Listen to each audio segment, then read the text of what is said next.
Long Island medium star Theresa Caputo takes legal action against ex-husband.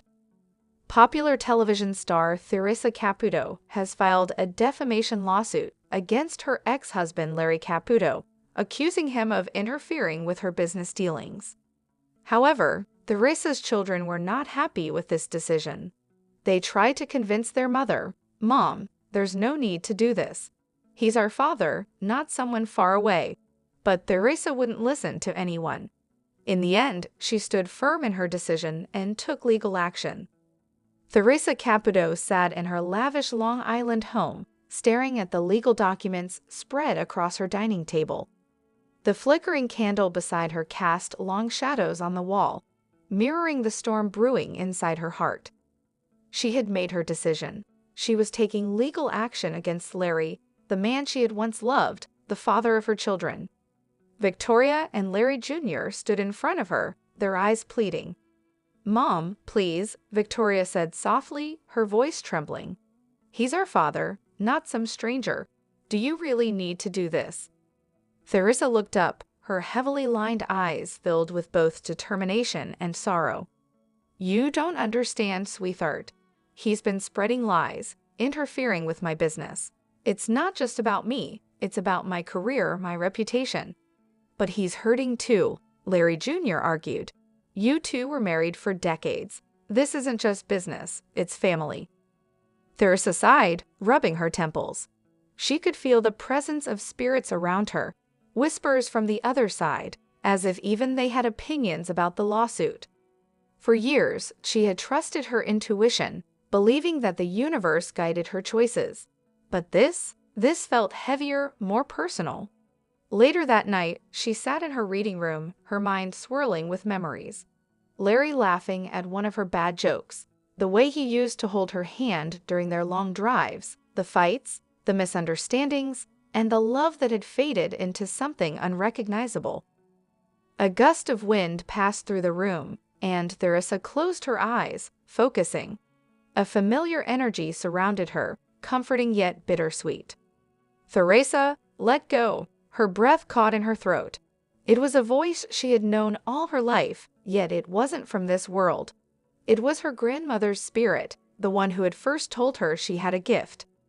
Tears welled up in her eyes. "But I can't. I need to stand up for myself. Strength isn't always in fighting. Sometimes it's in forgiveness." The next morning, Theresa sat at the table again, staring at the documents. Her phone buzzed, a message from her lawyer. "Are we proceeding?" She took a deep breath. Maybe, just maybe, there was another way. Victoria and Larry Jr. watched as their mother hesitated for the first time in weeks. For the first time in a long time, the Long Island medium wasn't listening to just the spirits, she was listening to her heart. However, Theresa Caputo sat in her reading room, the scent of sage lingering in the air. The Long Island medium had connected with thousands of spirits before, but tonight felt different. A cold shiver ran down her spine as she lit a white candle. As she closed her eyes, the veil between the living and the dead grew thin. A presence emerged, a woman's voice, trembling yet insistent. "Theresa, help me. I was murdered." Theresa gasped, her fingers tightening around the armrests of her chair. The spirit's energy was intense, desperate. "Who are you?" Theresa asked aloud. "My name is Emily. My best friend killed me." The room seemed to darken, the flickering candle casting eerie shadows on the walls.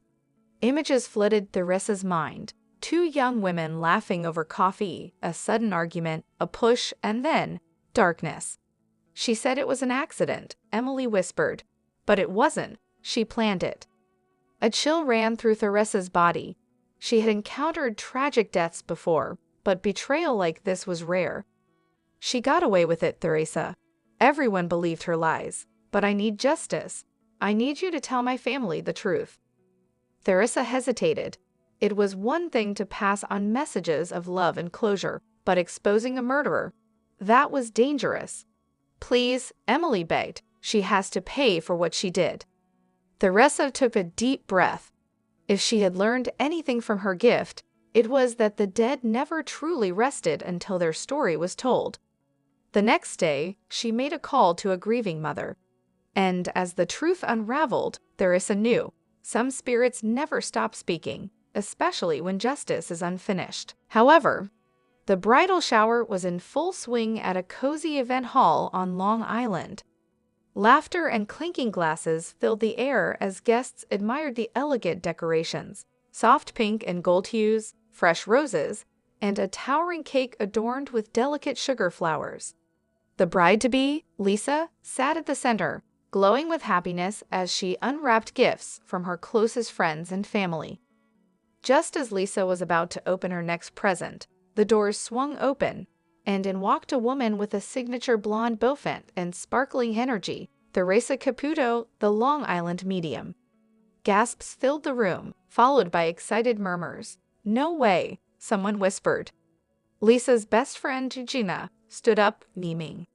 "Surprise, I know how much you love Long Island medium, so I pulled some strings and got Theresa here." Lisa covered her mouth, eyes wide.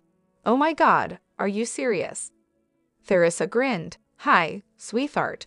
Congratulations. But listen, I gotta tell ya, the moment I walked in, I felt spirit coming through strong. Someone here has a message from the other side." The chatter died down instantly. The room grew still. Theresa closed her eyes for a moment and took a deep breath. "I'm feeling a father figure stepping forward. He's showing me a wedding dance." "Did someone's father pass recently?" Lisa's breath hitched. Her eyes filled with tears as she grabbed her mother's hand.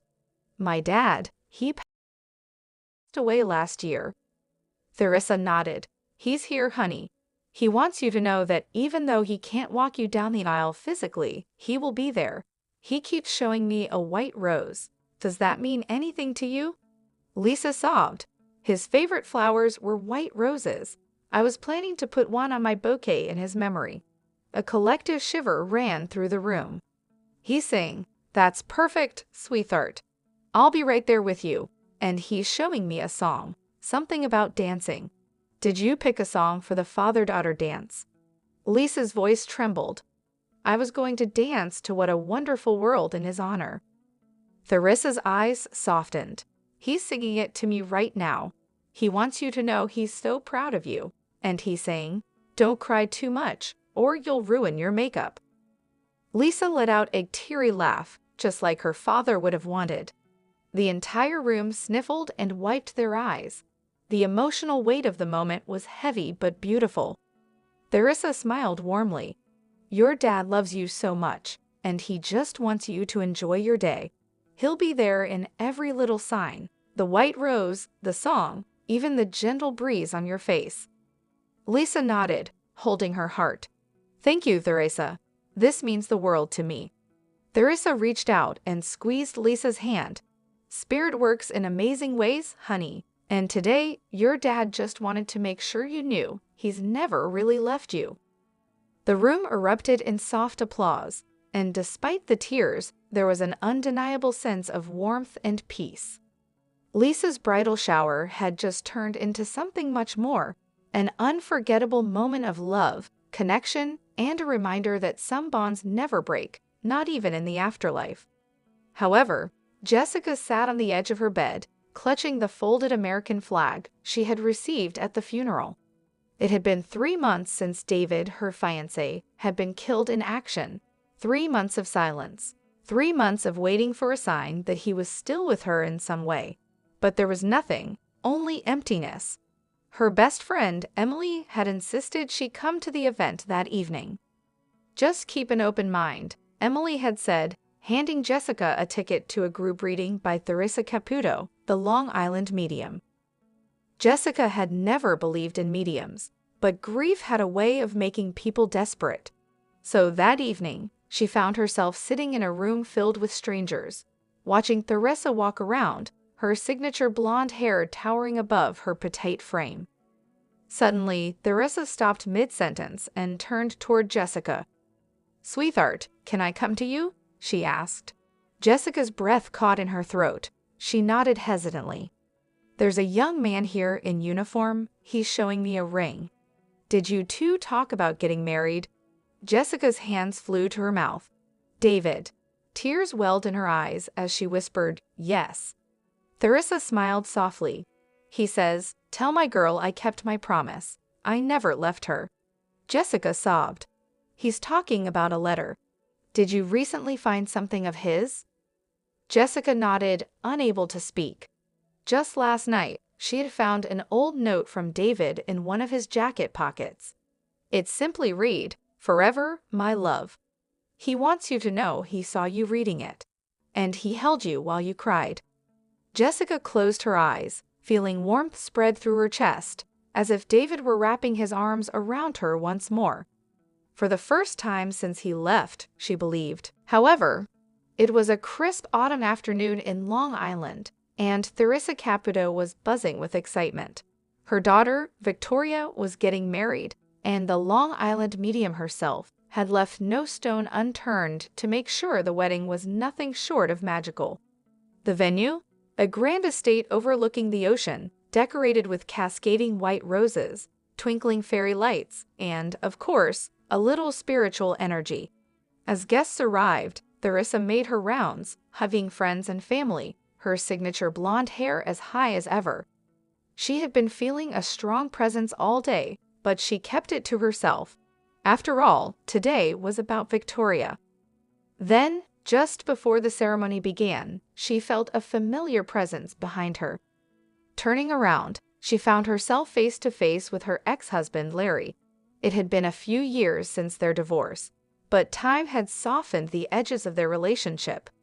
"You look beautiful, Theresa," Larry said with a small smile.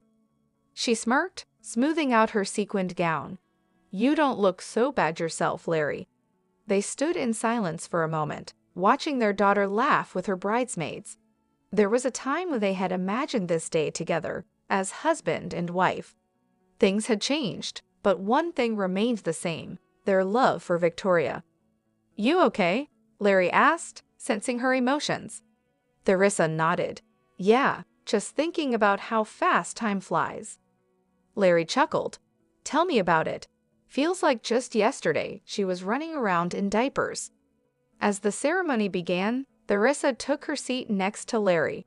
When Victoria walked down the aisle, looking radiant, Theresa felt a warm energy surround her. It was then she knew someone special was watching over them. She leaned over to Larry and whispered, "Do you feel that?" He hesitated, then nodded. "Yeah, I do."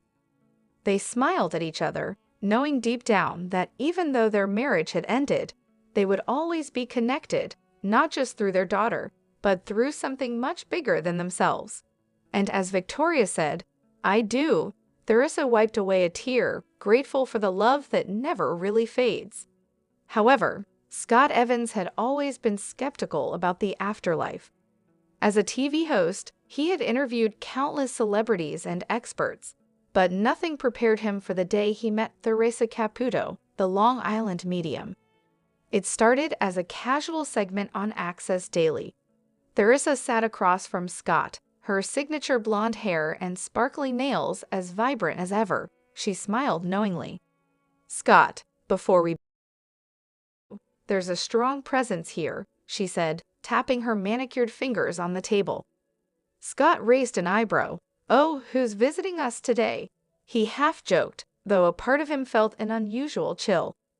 Theresa closed her eyes for a moment, then gasped, "Wow, this is strong. He's been waiting to talk to you." Scott swallowed. He hadn't mentioned anything before the show, but he had lost his childhood best friend, Danny, in a tragic car accident years ago. It was a wound that never fully healed. He's saying, "Tell Scott I never left his side. He's showing me a red bicycle. Does that mean anything to you?" Scott's heart pounded. When they were kids, he and Danny would race their red bikes down their neighborhood streets, laughing until their sides hurt. Theresa continued, "He's saying he sees you looking at the old photos sometimes, especially on tough days.